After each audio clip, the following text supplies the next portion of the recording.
What the hell is this? The first thing I noticed when I came home that afternoon was the envelope taped to my front door. It looked official, county seal, government-style lettering, my full name, my property address, and across the top in bold letters, County Property Compliance Notice. I stood there staring at it. The notice claimed my property was in violation of a county ordinance. It gave me 72 hours to correct the alleged violation, and at the bottom was a warning. Failure to comply may result in enforcement action. My first thought was simple.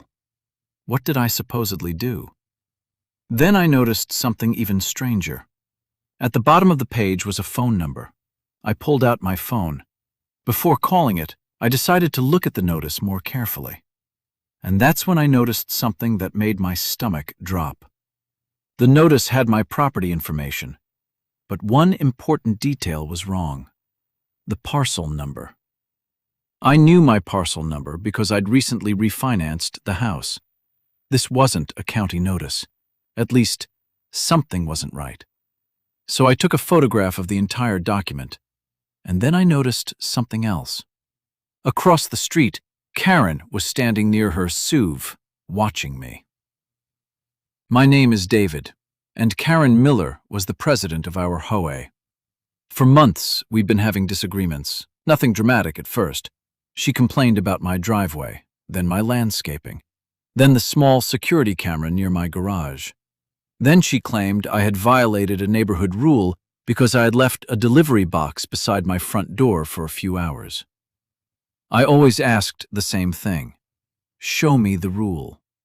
Sometimes she did, sometimes she didn't. But I never expected her to involve the county.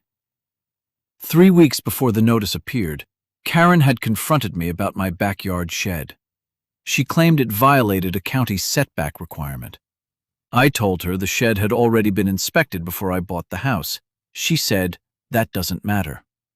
I asked, do you have a county violation notice? She said, not yet. That phrase stayed with me. Not yet. I asked, are you planning to contact the county? She smiled. If necessary. I didn't argue. I simply went inside.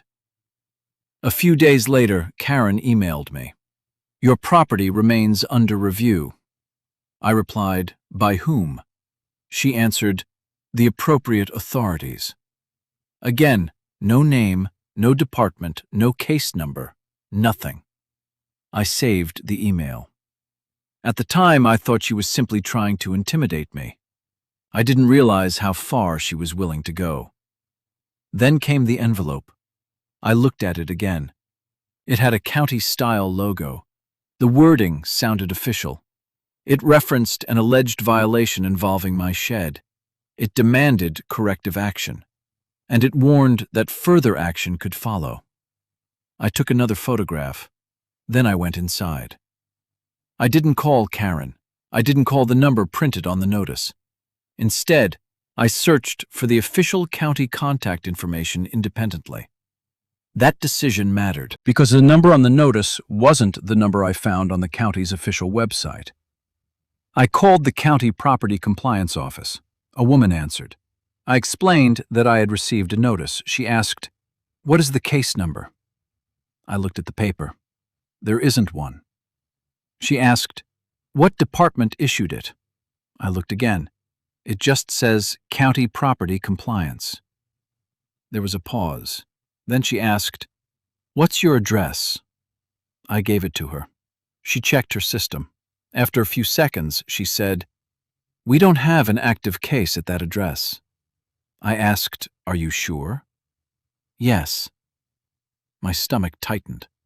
I asked, could there be a pending inspection that hasn't been entered yet? She said, not through our office. I thanked her. Then I asked, can I send you a photograph of the notice? Yes. I emailed it. She called me back about 15 minutes later. Her voice sounded different, more serious.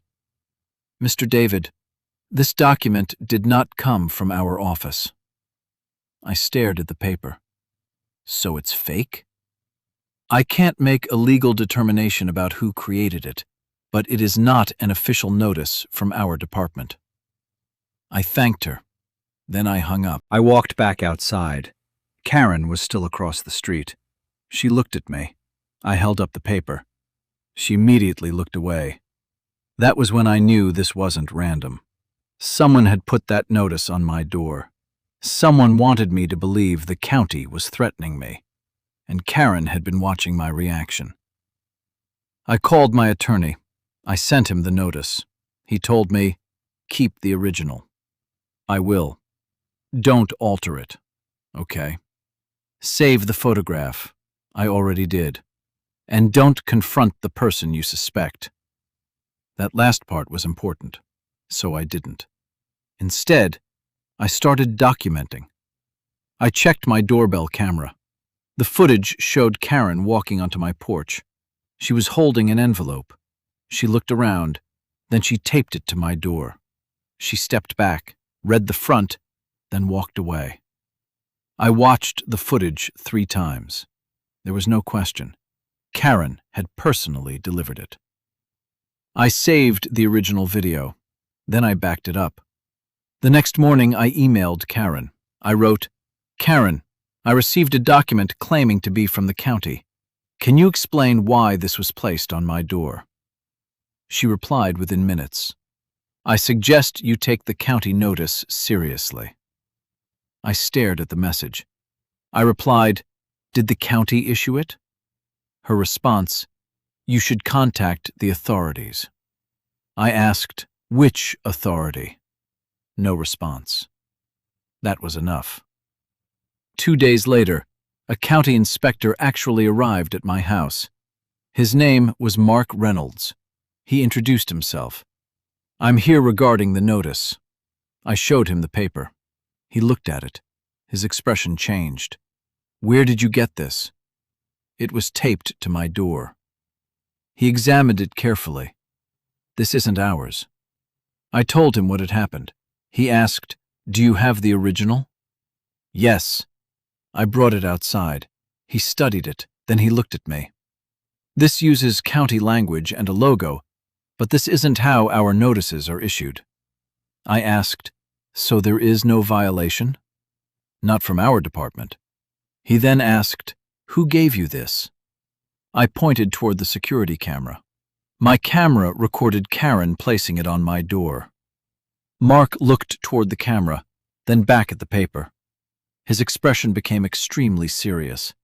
He asked me to show him the footage. I opened the recording. Karen walking up, Karen placing the envelope, Karen walking away. Mark watched silently. When the video ended, he asked, "That's your HOA president?" "Yes." He looked at the notice again. Then he said, "I need to report this internally." I asked, "Am I in trouble?" "No." "Is my property in violation?" "Not based on anything I'm seeing from our department." "Then why would someone create something that looks like a county notice?" Mark didn't answer immediately. Finally, he said, "That is something the appropriate authorities would need to determine." He handed the notice back to me. "Keep this." "I will. And don't throw away the envelope." I hadn't. That afternoon, I received another email from Karen. "Your failure to comply with the county notice has been documented." I almost laughed. She had no idea the county inspector had just been standing in my driveway. I forwarded the email to my attorney. He replied, "Do not respond." So I didn't. The HOA board was notified. The board president called me. "David, we have a problem." "I know." "Karen says the county issued the notice." I said, "The county says it didn't." Silence. Then he said, "Can you prove that?" "I have the inspector's statement and the email from the county office." He paused.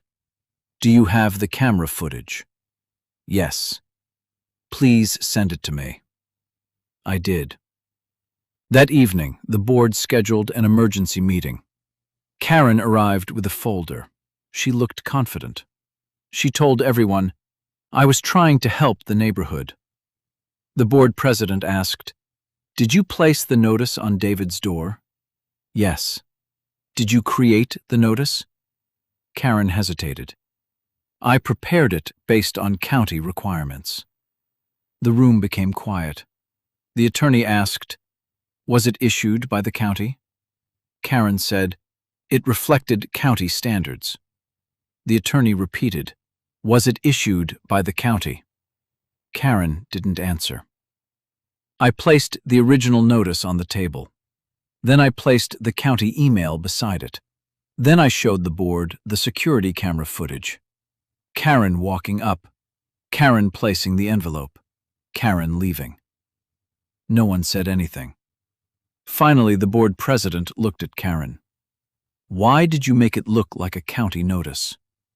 Karen became defensive. "I never said it was officially issued." I looked at her. "The top literally says County Property Compliance Notice." She said, "I was trying to get him to take the issue seriously." The attorney leaned back. "That doesn't answer the question." Then the county inspector entered the meeting. He had been invited by the board to clarify the situation. He didn't accuse Karen of a crime. He simply explained the facts. "Our office did not issue this notice." Karen interrupted. "You can't say that."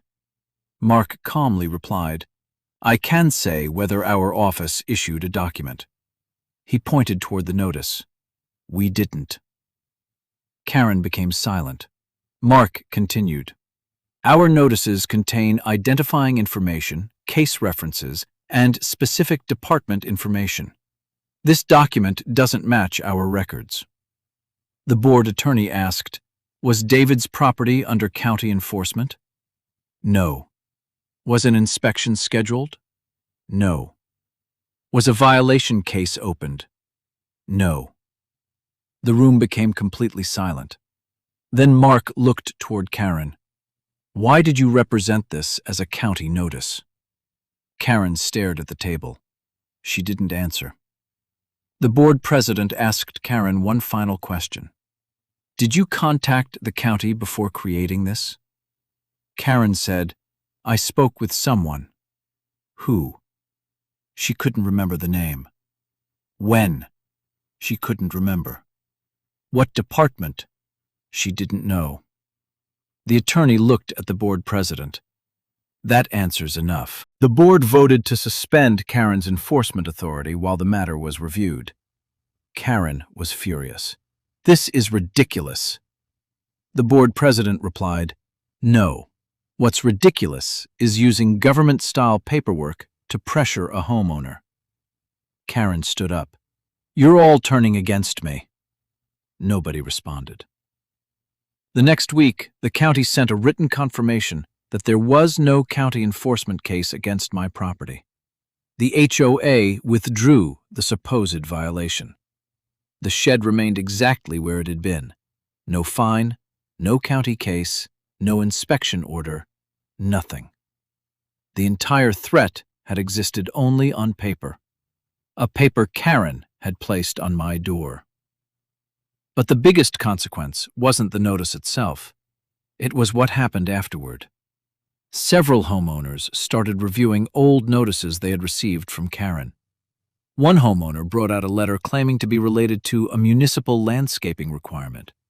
Another had a notice referencing a supposed county parking regulation. Someone else had received a warning about an alleged fire code violation. The board began checking them. Some were legitimate HOA notices. Others contained vague claims that weren't supported by any county documentation. Suddenly, homeowners started asking questions. The board hired an independent management company to review Karen's enforcement records. Karen eventually resigned. The HOA adopted a new policy. If an HOA notice references a county, city, fire department, utility, or other government agency, the actual government source must be identified. No HOA officer could create a document designed to appear as though it had been issued by a government agency. And all enforcement notices had to clearly identify themselves as HOA communications. A month later, I saw Mark Reynolds again. He was inspecting another property nearby. He stopped when he saw me. "How's the shed?" I smiled. "Still there." He laughed. "Good." Then he looked toward my front door. "No more county notices?" "No." He nodded. "That's probably for the best." That evening, I watched the original security camera footage again. Karen walking onto the porch, the envelope in her hand, the fake county-style notice, her looking directly at the camera before walking away. She hadn't known what the camera would capture. She thought the paper would scare me. She thought I would see the county logo and immediately panic. Instead, I checked. One phone call, one official email, one county inspector, and suddenly the entire story fell apart. Karen had wanted me to believe the government was coming after my property. But the government wasn't. The county inspector wasn't angry at me. He was angry that someone had made a document look like it came from his office. And that was the moment Karen finally understood something. An HOA can send an HOA notice. It cannot simply turn itself into the county. The fake notice had been designed to intimidate me. Instead, it became evidence. And the same door Karen had used to deliver the fake warning became the place where the truth was recorded by my camera. I still have that original notice, not because I'm afraid of it, because it reminds me of one simple rule. When someone claims the government is coming after you, don't panic. Verify it. Because sometimes the most frightening-looking document in your hands isn't official at all.